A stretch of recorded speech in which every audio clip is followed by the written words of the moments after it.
byakomeye kuri ubu ngubu uwitwa Ruvumbu Nzinga yamaze kuba yakandikira ekipe ya Rayon Sport. Hari ibaruwa turaza kuba twagera kuri ayo makuru, ariko ndaza kukubwira ibirimo biraba muri recruitment cyangwa se ibirimo biraba muri Rayon Sport na makuru y'ibanga nkuzaniye kuri ubu ngubu, dore ko abari muri recruitment bakomeje kuba bakora ibintu bidasanzwe. Mugiye kubona Rayon Sport mutari mwiteze, cyangwa se Rayon Sport yamaze kuba yahinduka mu buryo bukomeye cyane. Byagenze bite? Ndaza kukubwira byinshi cyane. Hari ubwo nageraga ku biro bya Rayon Sport, cyangwa se ubwo nakandagiraga mu biro bya Rayon Sport, hari amakuru nahakuye akomeye cyane, dore yuko mu biro bya Rayon Sport hakomeje kuba haza abakinnyi benshi ndetse baniteguye kuza kuba basinya kuri uyu munsi. Ndaza kuza kuba nabinyuramo 5 kuri 5. Rero abari muri recruitment ya Rayon Sport byaba bimeze bite? Uwitwa reka nze kuba nayahera imuzi ubanze umenye. Uwitwa Irambona Eric afatanyije na Gacinya Chance Denis ndetse na coach Afahamia Lofty, aba bagabo bombi bamaze kuba bagiye gukora ibintu bidasanzwe muri ekipe ya Rayon Sport. Hari abakomeje kumbaza ese transfer muri Rayon Sport byihagaze cyangwa se bimeze gute kuri ubu ngubu. Icyo nkubwira ko transfer muri Rayon Sport zimeze neza. Icyo ndi kukubwira, abakinnyi biteguye kuba basinya. Uyu Ruvumbu Nzinga ndi kubabwira yiteguye kuza gusinyira ekipe ya Rayon Sport, cyangwa se arimwo arashaka kuba yakinjira muri ekipe ya Rayon Sport, kuko amakuru angeraho nuko ngo yanditse ibaruwa isaba imbabazi ekipe ndetse n'amakosa yakoze muri rusange, yakoreye siporo, yakoreye igihugu, yakoreye abakunzi be cyangwa se abamukundaga. Uyu Ruvumbu Nzinga yamaze kuba yakandika ibaruwa, ariko mbere yuko tuyava imuzi n'umuzingo ndaza kukubwira ibya Rushema Chris, ndetse ndaza kukubwira ibyo naboneye muri ku biro bya Rayon Sport. Witwa Mugisha Didier Taichi, uyu nguyu yiteguye, ndetse hari amakuru namenye amwe y'ibanga ngiye kuza kuba nabagezaho. Ariko mbere yuko, cyangwa se ntarizimba mu magambo, banza urebe aho hasi ni ijambo risa umukara ryanditseho subscribe, maze urikande tujye tubasha kubana 5 kuri 5. Byagenze bite cyangwa se bimeze bite kuri ubu ngubu? Ekipe ya Rayon Sport ikomeje kuba yakora ibintu bidasanzwe, dore yuko yiteguye kuba yahindura Rayon Sport. Twari dusanzwe tuzi, twari dusanzwe tubona abakinnyi, twari dusanzwe tubona ibibazo by'amafaranga muri Rayon Sport birimo biraboneka, ariko kuri ubu ngubu ekipe ya Rayon Sport yiteguye kuba yakemura buri kibazo cyose kigendanye na ekipe, kandi n'imbaraga nyinshi barimo barakoresha kugira ngo baze kuba babona ekipe ya Rayon Sport ari Rayon Sport nyine idasanzwe, ari Rayon Sport iri gukina umukino mwiza, ari Rayon Sport irambye. Kuri ubu navuga yuko ekipe ya Rayon Sport ifite amahirwe yuko igiye kuzajya cyangwa se tugiye kuzayumva ari ya Rayon Sport dusanzwe tuzi. Ndaza kugaruka muri transfer zigera kuri, cyangwa se ku bakinnyi bagera ku 8 biteguye kuza kuba basinya muri iki cyumweru.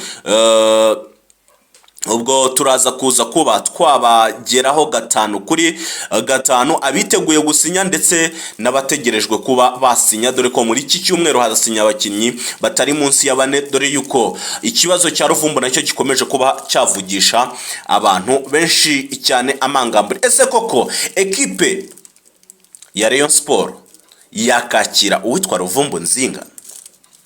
Tubanze twibaze icyo kibazo.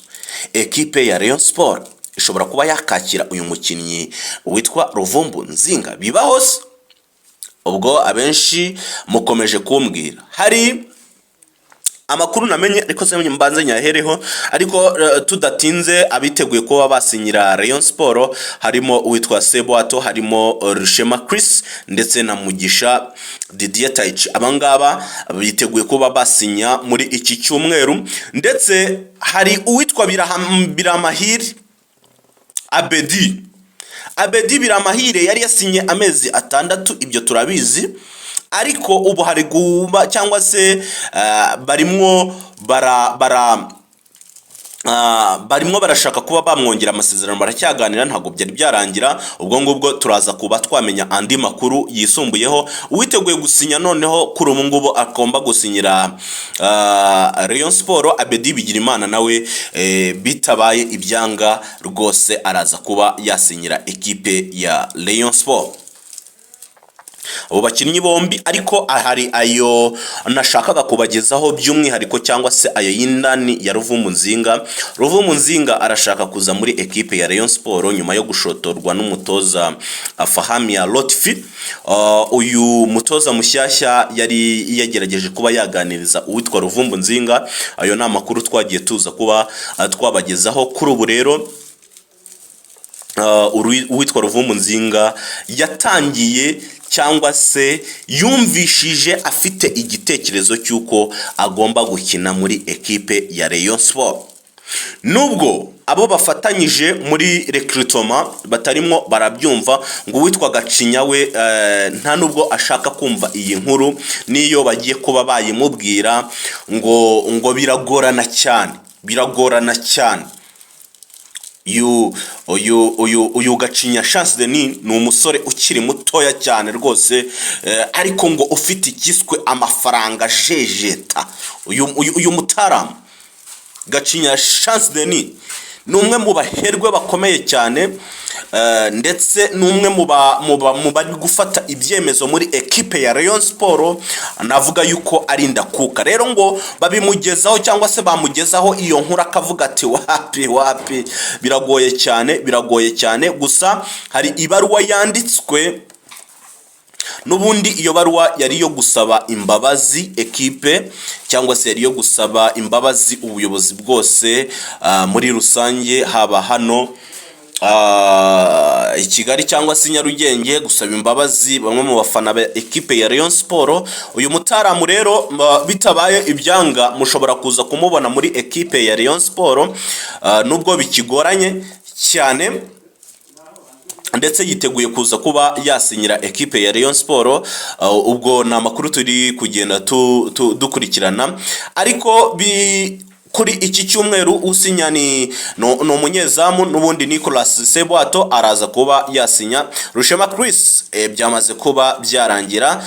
Mugisha Taichi ekipe ya Rayon Sport irimo irashaka Mugisha Didier Taichi. Iki gitaramu ekipe ya Rayon Sport irimo iragishaka mu buryo bukomeye cyane, ndetse ibi byo byamaze kuba byarangira, harabura gushyiraho umukono Abedi Biramahire nawe. Ubwo nyine nayo makuru arimo aragendaza witwa Abedi Bigirimana nawe muri ekipe ya Rayon Sport. Ubwo ibindi turaza kuza kuba twagaruka, ndetse turaza kubagezaho andi matransferi mu mwanya uri buze cyangwa se mu masaha y'umugoroba. Ubwo nibyo ngibyo, nizere neza niba waramaze kuba wakora subscribe kugira ngo nze kugukurikiranira iyo nkuru y'uwitwa Nzinga cyangwa se Ruvumbu, niba biza kuba byagenda bite muri ekipe. Nayo turi kugenda tuyakabuta, ariko biracyagoranye. Ubwo ndaza kuyakugezaho 5 kuri 5, nuko ubu ngubu mbivuze nta mwanya nari mfite, ndetse ni byinshi cyane nkomeje kuba natohoza kandi uza kumenyera ahangaha. Nizere rero ko wamaze kuba warakoze subscribe, ndetse turanashimira abantu bose barimo baragenda badutera inkunga, babwira yuko Igihozo Studio ariyo studio yonyine ishobora kugufotora amafoto meza, video nziza. Rero ni mugane Igihozo Studio, mushobora kubandikira kuri WhatsApp yabo ni 0781116663. Abo ngabo ni Igihozo Studio. Ucakeneye cyangwa se ufite ubukwe muri iyi menshi, ufite ibirori bigiye bitandukanye, Igihozo Studio gishobora kuba cyagufasha muri ibyo birori byawe. Murakoze cyane, kandi namwe mu mwamamaza cyangwa se niba ufite ibikorwa ukomeje kuba wakamamaza, ushobora kutwandikira kuri Instagram yacu ni Niyo TV1, cyangwa se ukatwandikira muri comment, cyangwa se ukareba ubundi buryo uduhamagaramo ukaza kutubwira yuko ushaka kugira ibikorwa ushaka kugeza ku banyarwanda, ibyo tubikugezaho 5 kuri 5. Imana ibahire rero, cyangwa se Imana ibahe umugisha.